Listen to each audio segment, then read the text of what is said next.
me foi atribuído, a questão da holding patrimonial, planejamento sucessório, eu entendo que é um tema que nós temos que ver sob duas perspectivas.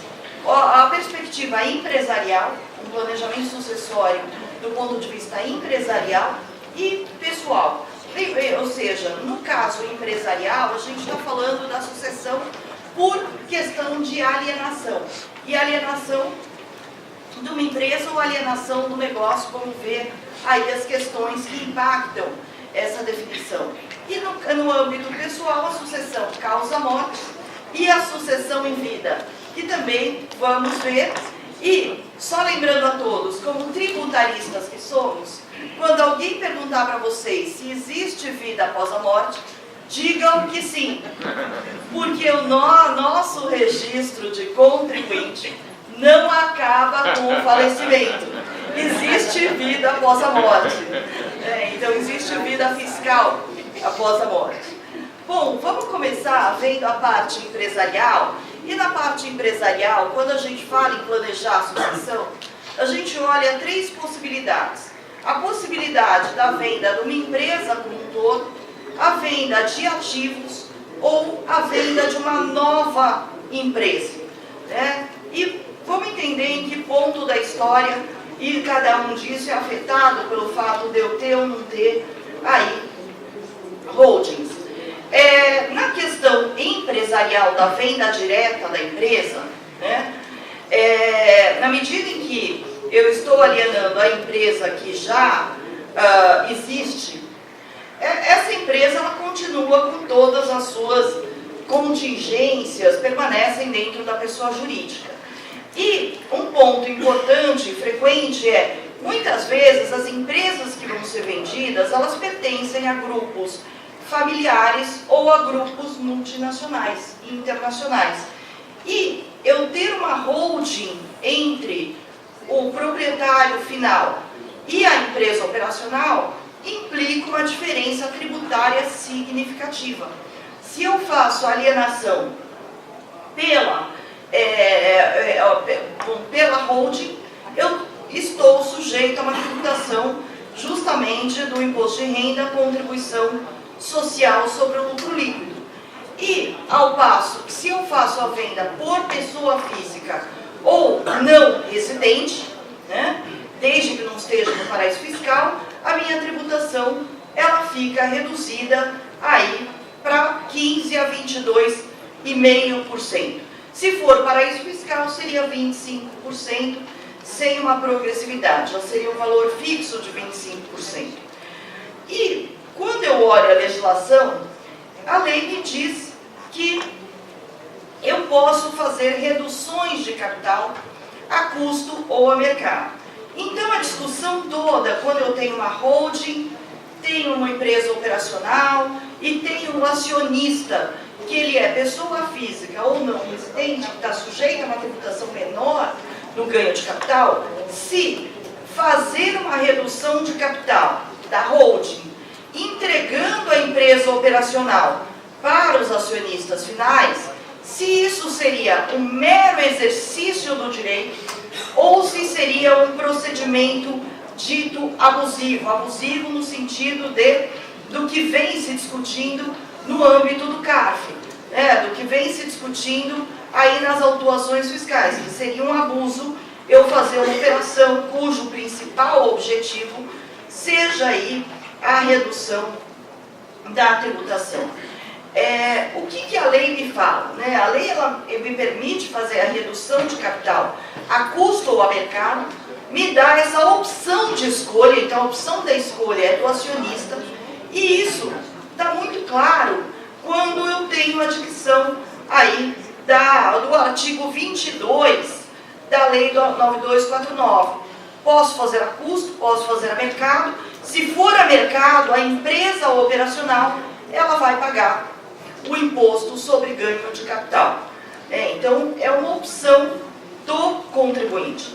E aí a gente teve discussões a respeito do tema que chegaram justamente ao CARF.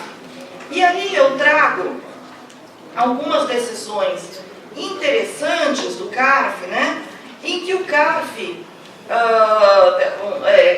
o CARF estabelece que a deliberação de reduzir o capital é uma deliberação de sócios, de acionistas. São eles que entendem se aquele capital está excessivo para o que eles esperam da empresa ou não, para fazer a redução de capital.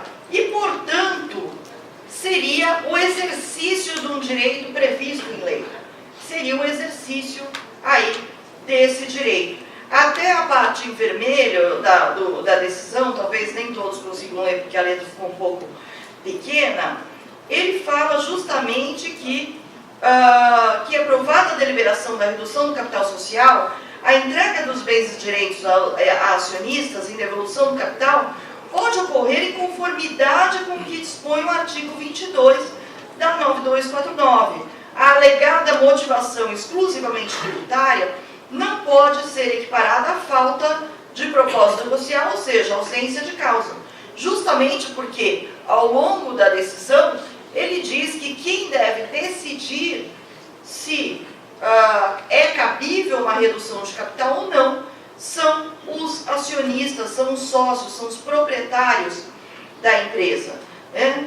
E aí uma outra decisão, também do CARF, dizendo que numa operação de redução de capital eu tenho uma ausência de simulação, porque de fato eu declarei que quero reduzir o capital, tomei as providências para isso, fiz a transferência do ativo para o acionista e, portanto, isso não seria algo simulado. Então, e até dizendo que não é lógico que a lei permita, ou seja, que a lei permita que haja redução de capital a custo e a fiscalização exija que essa redução de capital fosse feita a valor de mercado. A valor de mercado. Então, algumas aí decisões interessantes e até justamente dando guarida ao contribuinte ao direito aí de eleger se quer fazer uma redução de capital ou não na hora de fazer uma alienação. Então, ou seja, é algo que, por enquanto, o entendimento que se tem principal é o entendimento de que sim, isso é o exercício puro do direito do contribuinte.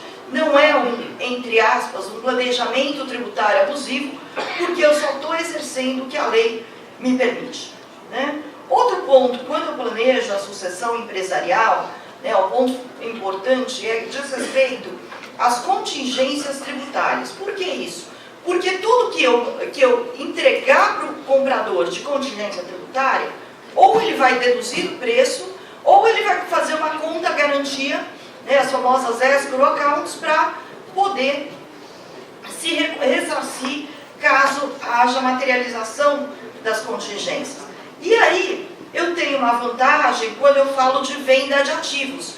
Quando eu falo da venda da pessoa jurídica, vai o que tiver de contingência. Se eu falo de venda de ativos, na venda de ativos, a lei fiscal, o CTN me garante aí o direito de ter uma responsabilidade tributária subsidiária. Mas aí a gente precisa tomar cuidado. Por que a gente precisa tomar cuidado? Porque uma vez eu tive um caso que me procurou uma gráfica que tinha um parque gráfico enorme, achando um absurdo que o fisco paulista estava exigindo daquela empresa gráfica que ela pagasse dívidas tributárias de uma empresa da qual aquela gráfica só comprou uma máquina. E aí, a hora que eu fui analisar o caso, o que era? Tinha uma gráfica pequena, que o dono foi para uma feira na Alemanha, viu uma máquina gráfica que era o estado da arte, se empolgou, comprou financiada a máquina, mandou 8 pessoas para fazer treinamento.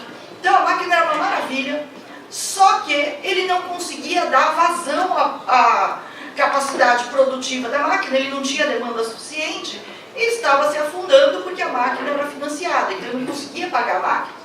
E ele vendeu essa máquina para essa gráfica. A hora que ele vendeu essa máquina, ele vendeu o quê? ele vendeu o coração do negócio dele. Inclusive, essa gráfica grande levou os 8 funcionários, que eram as pessoas treinadas, né, para usar a máquina. Então, o que aconteceu?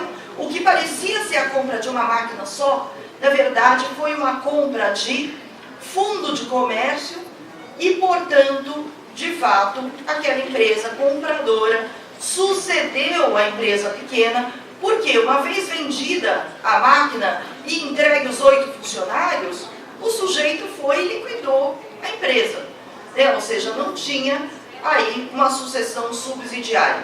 Então, essa proteção do 133 do CTN, ela funciona bem quando o vendedor permanece no mesmo ou outro negócio, que aí a responsabilidade é subsidiária.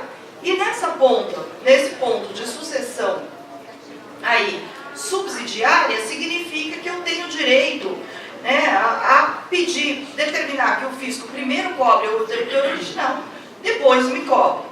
E aí o terceiro aspecto aí dessa sucessão empresarial é numa nova empresa. Por que isso? Porque muitas vezes eu tenho uma empresa que tem 5 negócios. Vocês chegam e me oferecem para comprar um dos negócios. E aí, se eu entrego só os ativos do negócio, muitas vezes até obter todas as licenças de funcionamento, registros, demora muito tempo.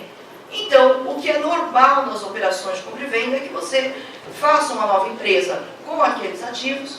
A empresa estando redondinha, você vende a empresa que tem um novo negócio. E aí eu tenho a opção de fazer por cisão ou pelo chamado drop-down. Se eu faço uma cisão, então no meu exemplo, nessa cisão, uma empresa que tem 4 negócios está vendendo 2, então ela pega aqueles 2 negócios e transfere da empresa A, original, para a empresa B. Vejam que interessante, nessa situação, eu tenho, após a cisão, o acionista sendo acionista de 2 pernas. Uma com a empresa original, com os negócios que não vão ser vendidos, outro com a nova empresa que vai ser vendida. O que significa isso? Quem vai fazer a venda é o próprio acionista. Então essa situação é ótima. Do ponto de vista do acionista é ótimo. Porém, do ponto de vista de contingência tributária, a cisão corresponde à solidariedade em matéria das contingências. Então, eu tenho uma vantagem do acionista e tenho uma desvantagem do ponto de vista das contingências, né? E, ao passo que se eu faço o chamado drop-down, que é o aumento de capital com ativos, com acervo líquido, né? O que eu tenho como resultado final é justamente que a empresa A, que é a original, ela se tornou a holding da empresa B. Então, quem vai fazer a venda não é a empresa, não é o acionista, mas sim a empresa A. E, portanto, aí eu tenho, de fato, uma tributação maior. Por outro lado, nessa situação de drop-down, como a transferência dos ativos se dá por aumento de capital da empresa A para a empresa B, eu tenho como vantagem aí utilizar o artigo 133 do Código Tributário Nacional e, portanto, uma sucessão subsidiária para fins de contingências tributárias. Então, isso aí a gente leva em conta na hora de falar de uma sucessão empresarial. E aí, vamos ver a sucessão individual. A sucessão individual, normalmente, quando a gente analisa o patrimônio da empresa, a gente divide em grandes blocos, porque muitas vezes a família não quer uma solução para todo tipo de ativo. Então, eu tenho ativo financeiro, ativo imobiliário, ativos empresariais, participações societárias e ativos aí no exterior. Vamos rapidamente olhar aí. Normalmente, as holdings, elas são frequentemente utilizadas para os ativos ditos imobiliários, quando eu tenho ativo que não é ativo de uso. Ativo de uso, não adianta colocar a casa de residência na holding patrimonial, porque isso me cria uma contingência tributária. A lei fiscal fala que se eu moro de graça num imóvel de terceiro, eu tenho uma renda presumida do valor do aluguel. Então, isso daqui é para imóveis que geram renda, que não são os imóveis para uso.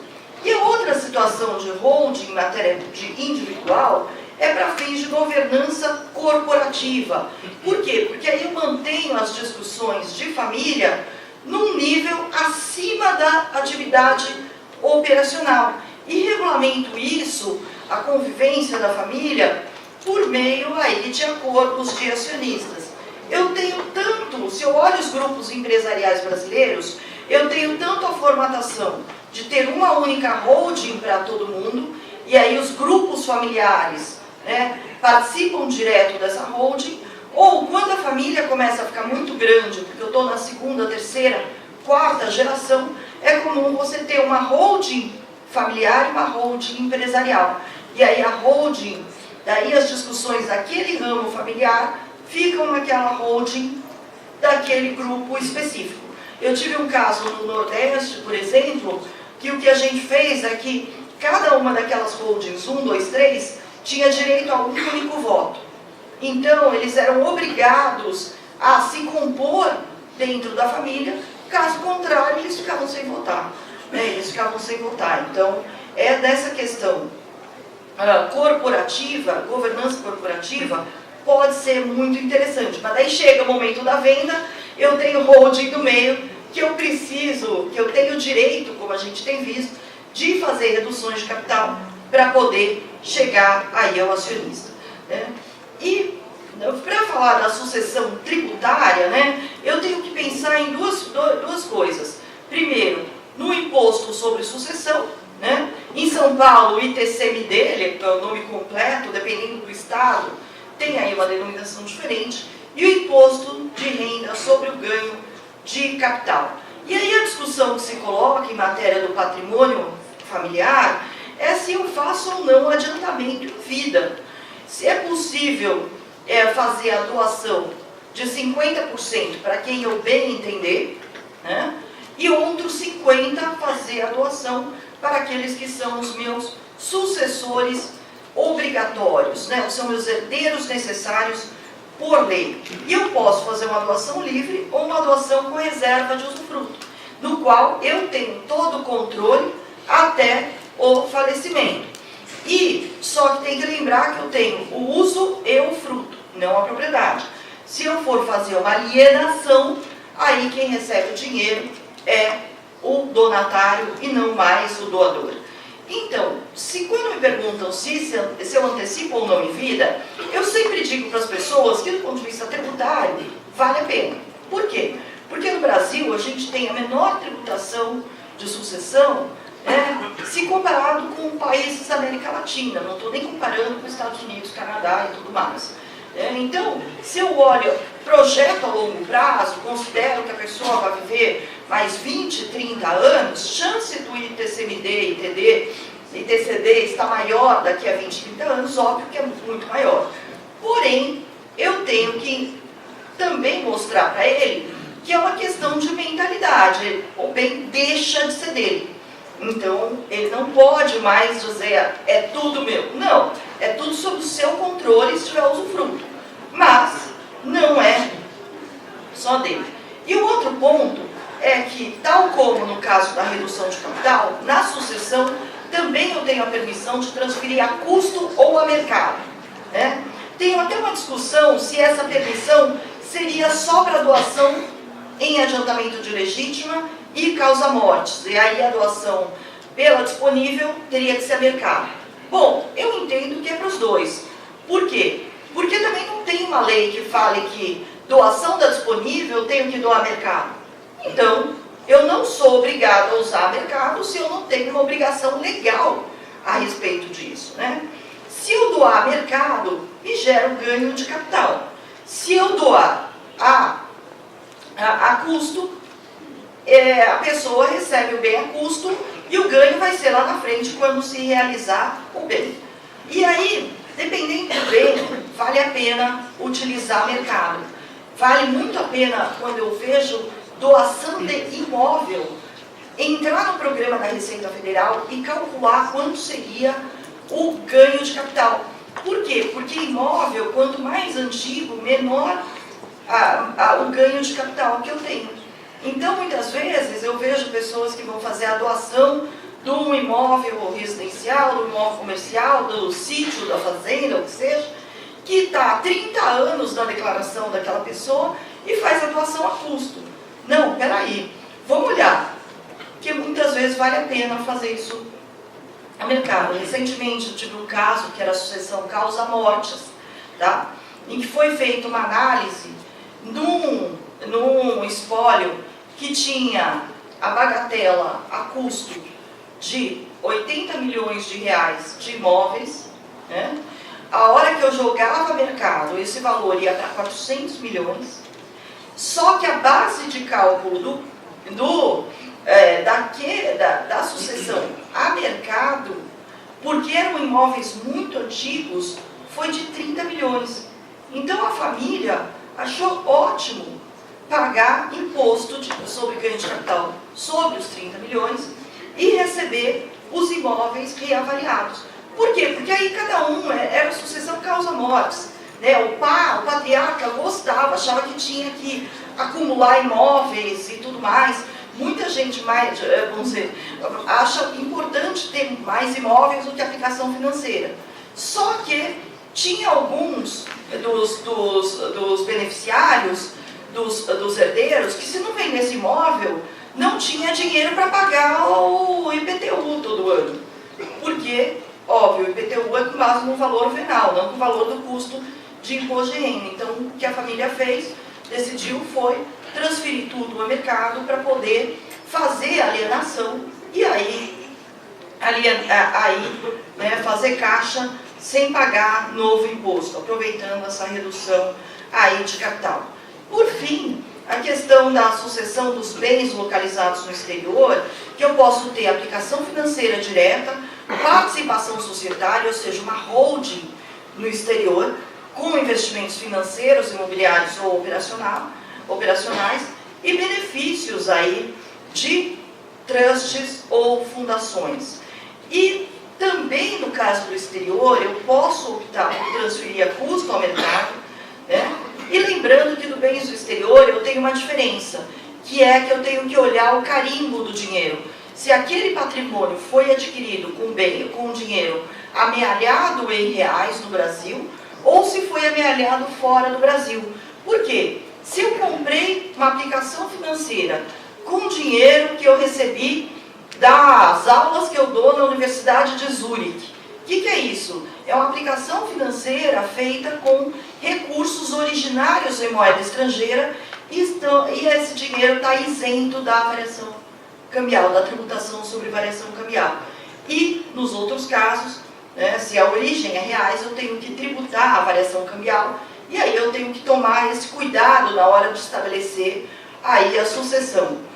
E apesar de os bens não serem passíveis de inclusão no inventário brasileiro, porque o inventário brasileiro não fala a respeito dos bens do exterior, não dispõe sobre os bens do exterior, eu tenho que pagar o ITCMD e, se for a mercado, eu tenho que pagar, obviamente, o IR sobre ganho de capital, tendo a possibilidade de discutir em juízo a incidência do ITCMD, justamente porque não há lei complementar que estabeleça a tributação do patrimônio do exterior.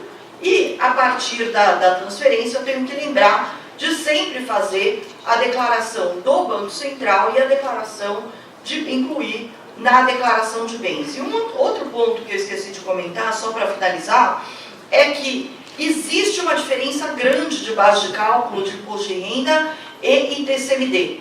O ITCMD, ele é sempre a valor de mercado. Se pega as leis de todos os estados, ele traz valor de mercado.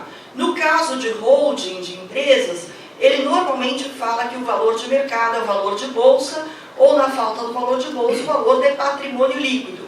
Só que o fato de eu usar mercado para ITCMD não quer dizer que eu tenho que transferir o bem a mercado, né, do espólio para os herdeiros ou do doador para o donatário. Então eu tenho dois critérios distintos.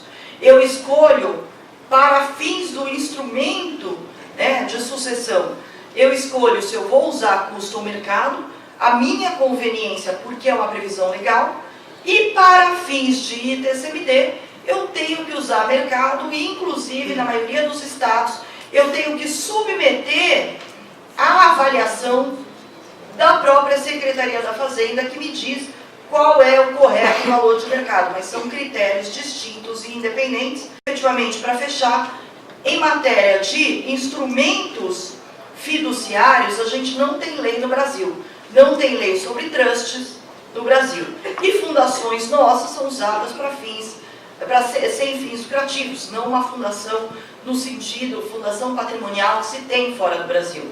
Então, do ponto de vista tributário, é muito difícil qualificar. O meu entendimento pessoal é que se eu transfiro os bens para um trust, eu estou doando os bens para o trustee, que passa a ser o proprietário fiduciário, que só pode usar em benefício daqueles que são os beneficiários. Só que quando o trustee pega aquele patrimônio e devolve para alguém, não é mais doação. Por quê? Porque o trustee não tem voluntariedade. O trustee não pode doar para uma pessoa passando no meio da rua, vem cá, estou vendo que você tem necessidade financeira, eu vou te doar. Não, ele só pode entregar os recursos conforme certas regras para aquelas pessoas que são beneficiárias. Então, a falta de legislação causa uma insegurança jurídica muito grande, porque no limite, no retorno desse dinheiro, o fisco poderia argumentar que seria uma renda tributável, que seria um tremendo absurdo, né? Ou seja, um patrimônio que já foi tributado, porque estava no patrimônio, vamos dizer, do proprietário original, né? Sendo tributado de novo por uma alíquota cheia, como se fosse um patrimônio completamente novo. Então, falta no Brasil realmente aí uma legislação a respeito desse tema, que eu acho que seria muito importante aí para as famílias, cada vez mais famílias multinacionais brasileiras. Então, com isso, encerro e agradeço a atenção de todos.